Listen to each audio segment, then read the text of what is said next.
여러분 안녕하십니까. 한국교회 정화방송 마하나임 뉴스입니다. 대한예수교 장로회 총회, 예장통합총회라고 그러죠. 예장통합총회 재판국장이 부산 남노회 소속 황형찬 목사입니다. 이 황형찬 목사가 말이죠, 저희 마하나임 뉴스를 비롯해서 마하나임 뉴스에 기고를 한 안대환 목사를 상대로 이제 기사처분, 가처분 신청을 부산지방법원에 제출했습니다. 그리고 말이죠, 또 저를 비롯해서 안대환 목사, 부산에 있는 박재봉 목사를 말이죠, 부산경찰서에 또 이렇게 명예훼손 혐의로 고소를 했습니다. 물론 이제 헌법위원장 조영래 목사도 아마 같이 고소했다는 얘기가 있습니다. 왜 이제 이렇게 민사소송을 하고 형사 고소를 했느냐 하면은, 여러분 아시겠지만은 조영래 목사에게 어느 목사가 상담을 하러 갔을 때에 총회 재판국장에게 가라, 한 장을 가져가라, 거절하지 않는다, 이런 일을 참 잘해준다, 막 그런 내용이 있었죠. 그것을 보도를 해서 지금 한국교회에 아주 일파만파가 되고 있습니다.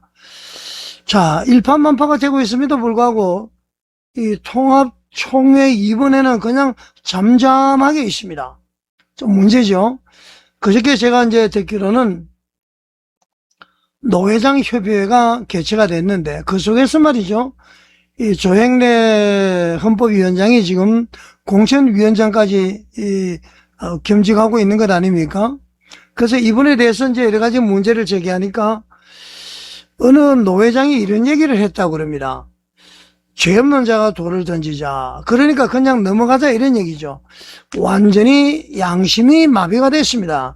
자, 여러분들, 요즘에 말이죠, 목사님들이라고 다 100% 믿지 마십시오. 여러분, 하나님만 바라봐야 된다, 그런 얘기죠.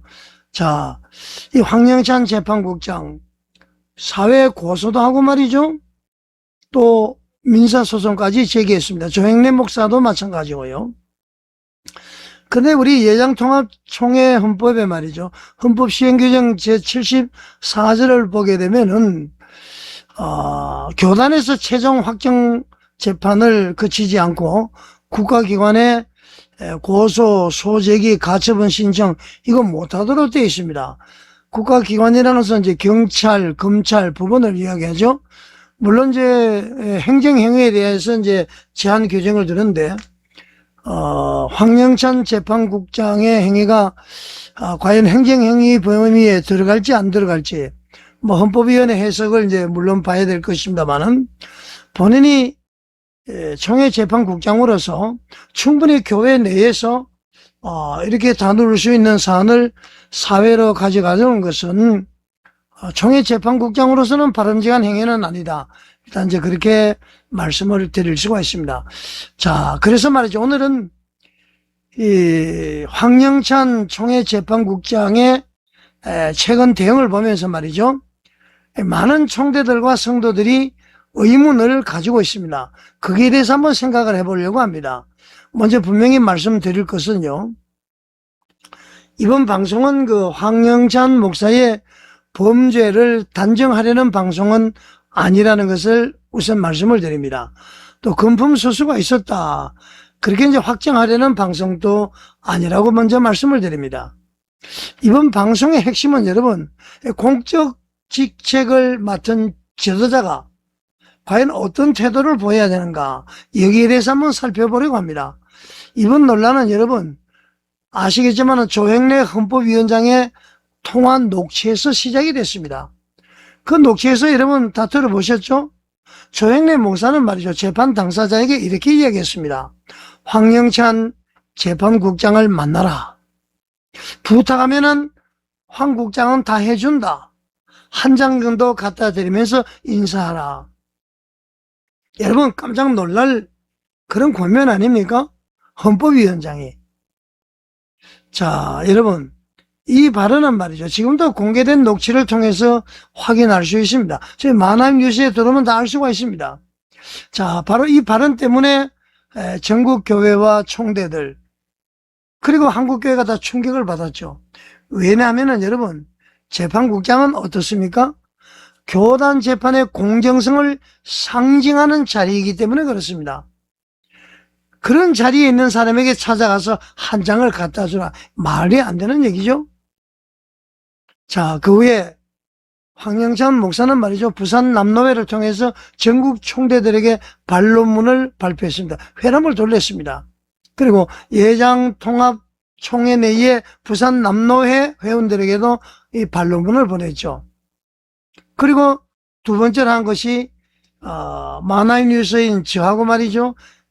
기사를 기고한 안대환 목사, 그리고 이제 통화와 관련된 박재봉 목사를 부산에 있는 경찰서에 명예훼손, 허위사실, 명예훼손 뭐 이런 혐의로 아마 형사고소를 했고요.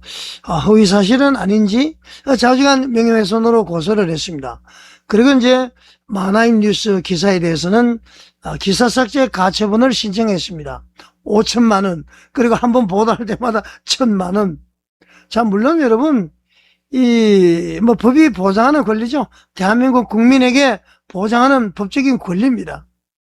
누구든지 말이죠. 명예가 침해가 되었다 생각하면은 법원의 판단을 구할 수 있습니다.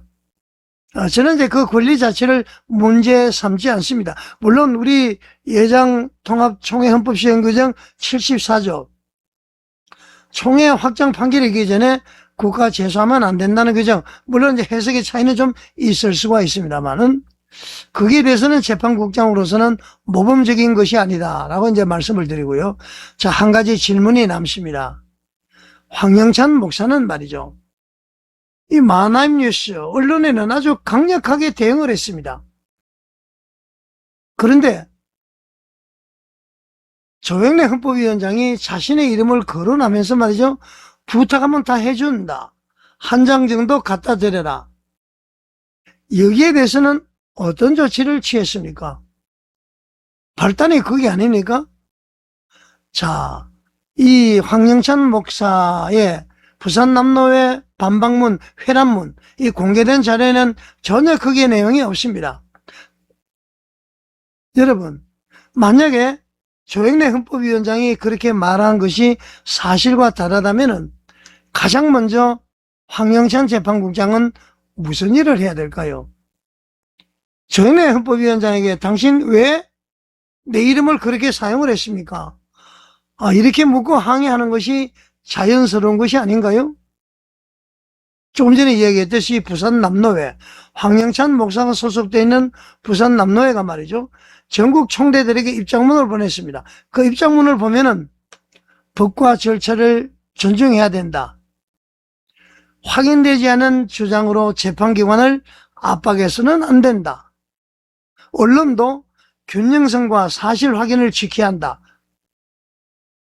이렇게 얘기를 했습니다. 그리고 총회 재판국은 법과 원칙에 따라서 재판했다. 그것을 강조를 했습니다. 저도 말이죠. 이 원칙에는 100% 동의합니다. 재판은 여러분 아시겠지만 법과 증거에 따라서 이루어져야 되죠. 언론도 말이죠. 사실 확인에 최선을 다해야 됩니다. 사실 확인하라고 이제 보도를 해야 되겠죠. 제가 조영래 헌법위원장이 직접적인 당사자이기 때문에 제가 직접 통화를 했습니다. 그리고 황영찬 재판국장은 그냥 거명된 이름이기 때문에 그 얘기를 제가 굳이 할 필요는 없는 것이죠. 조영래 헌법위원장하고는 충분히 대화를 했습니다. 그런데 답변을 안 하고 피해버리더라고요. 사실 확인을 했다는 점을 말씀을 드리고요. 자, 그래서 제가 이 회람문을 읽으면서 한 가지 아쉬움이 남습니다. 아까도 이야기했습니다만은 이번 사건의 출발점은 여러분 우리 만화인 뉴스가 아니에요. 이 사건의 출발점은 조영래 목사의 녹취입니다. 그렇다면 말이죠. 노회 입장문에서도 조영래 목사의 발언은 왜 나왔는가? 사실관계를 확인하겠다. 필요하다면 조사에 적극적으로 협조하겠다. 자, 여러분, 이런 내용이 당연히 있어야 되는 것 아닙니까? 이런 내용이 있었더라면 그 반박문이 더 설득력이 있었을 겁니다. 자, 그렇지만 조금 전에 소개해드렸듯이 회란문은 여러분 주로 원칙론, 여론 이 자제를 강조하는 것이지 문제의 녹취 자체에 대해서는 구체적인 설명을 전혀 하지 않았습니다. 저는 여기서 말이죠, 황영찬 재판국장의 태도를 생각하게 됩니다. 결국은 이제 지도자의 태도죠. 성경은 여러분 지도자에게 말이죠, 일반 성도보다도 더 높은 책임을 요구합니다. 교단 재판국장은 여러분 재판의 공정성과 신뢰를 상징하는 자리입니다. 그렇기 때문에 여러분 의혹이 사실이 아니라면은 더욱 적극적으로 설명을 해야 되는 것 아닙니까? 그리고 말이죠, 객관적인 조사에도 협조를 해야 됩니다. 그것이 말이죠, 교단의 신뢰를 회복하는 모습을 보여주는 것이다. 저는 그렇게 생각합니다. 여러분들의 생각은 어떻습니까? 만약에 조행래 목사의 발언이 사실과 다르다면 여러분 그 사실을 가장 먼저 밝히는 것이 황영찬 목사의 명예를 회복하는 길일 것입니다. 그리고 조행래 목사에게도 말이죠, 왜 그런 말을 했는지 공개적으로 설명을 요구하는 것이 오히려 황영찬 재판국장의 권위를 세우는 길이 아닌가, 저는 그렇게 생각합니다. 여러분은 어떻게 생각하십니까? 그래서 지금 필요한 것은 말이죠, 법적 대응만이 아니에요. 뭐 법적 대응은 누구든지 할 수 있으니까 지금 필요한 것은 법적 대응을 하면서 동시에 설명을 해야 됩니다. 그리고 투명성 있게 일 처리를 해야 됩니다. 교회는 말이죠, 세상 법정보다도 더 높은 도덕성을 요구받는 공동체입니다. 대한민국 헌법적 권리 속에, 그 속에 숨지 마시기 바랍니다. 교회는 세상 법정보다도 더 높은 도덕성 요구받는 공동체. 제가 한번 다시 말씀을 드리는 거예요. 의혹이 제기되었을 때에 법원에서 다투겠다. 여러분, 교회 목사가 재판국장이 하지 말라는 얘기는 아닙니다만은 먼저 해야 될 것이 사실을 밝히겠다. 객관적인 조사에 협조하겠다. 현재 재판국장직을 사임을 하겠다. 결과가 나올 때까지. 예를 들면은 이런 태도가 먼저 나올 때에 예장통합총회의 신뢰는 회복될 것입니다. 만화임 뉴스도 말이죠, 다시 한번 분명히 말씀을 드립니다. 우리는 말이죠, 누구의 범죄를 단정하지 않습니다. 그러나 여러분, 공개된 녹취와 그로 인해서 제기된 질문과 의문에 대해서는 설명을 요구하는 것이 언론의 공익적인 역할이다, 그렇게 생각을 합니다. 물론 이제 법적 대응도 중요합니다만은 법적 대응이 말이죠, 핵심 질문에 대한 답변을 대신할 수는 없죠. 자, 여러분, 이번 사건은 특정인을 공격하기 위한 문제가 아니라고 제가 말씀을 드렸죠. 교단 사법의 신뢰를 회복하기 위한 문제인 것입니다. 자, 여러분, 사람을 지키는 것보다도 원칙을 지키는 것이 교회를 살리게 됩니다. 명예를 가장 지킬 수 있는 좋은 방법은 무엇이죠? 침묵이 아니라, 사회법정에서 뭐 하는 것이 아니라 진실한 설명입니다. 법적 대응보다도 앞서는 것은 하나님과 교회 앞에서의 투명성인 것입니다. 이번 일을 통해서 예장통합총회가요, 더욱 공정하고 신뢰받는 교단으로 거듭나기를 진심으로 바라겠습니다. 여러분, 시청해 주셔서 감사드립니다.